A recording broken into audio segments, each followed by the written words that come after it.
sustainability of the Republic of Kenya.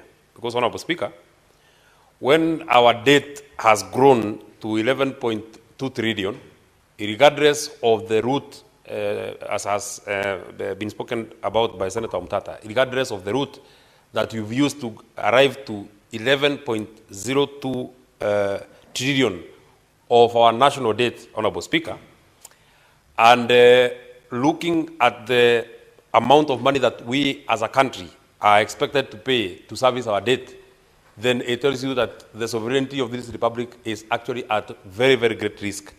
And the actions that have been made and the actions that have been, the very deliberate actions that have been taken and steps that have been taken by the William Ruto administration, Honorable Speaker, they are putting this country in a hole that it will be extremely difficult for us to get out of this particular hole, Honorable Speaker. And let me say this, looking at all the recommendations and all the submissions that have been made by every person who actually, I've seen that there were like 7 or so bodies that gave the recommendations on this particular report, Honorable Speaker. None of them has rounded President William Ruto, because every one of us, including the members of that particular committee, they know that we are actually, or the country is not on the right trajectory. If by June 2025, Honorable Speaker, which is this year, by June of this year, our public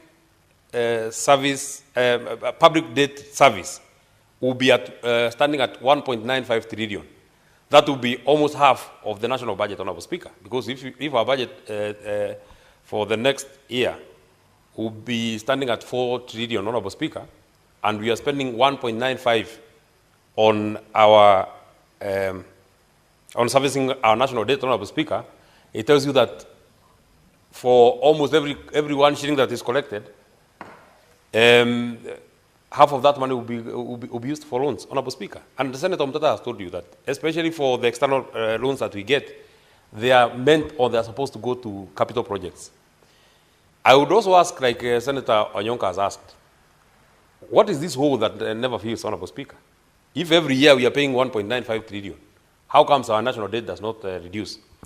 And we also would want to put to test, because part of the campaign promises by President William Ruto, he was saying, and if I was to quote him, watu wamekopa pesa wamekula pesa hii Kenya, watu wamekuwa wakikopa pesa wanapeleka mahali ingine, tukichukua hii serikali hatutakuwa tunakopa, serikali yetu tutaweka sawa sawa na tutarokota kodi.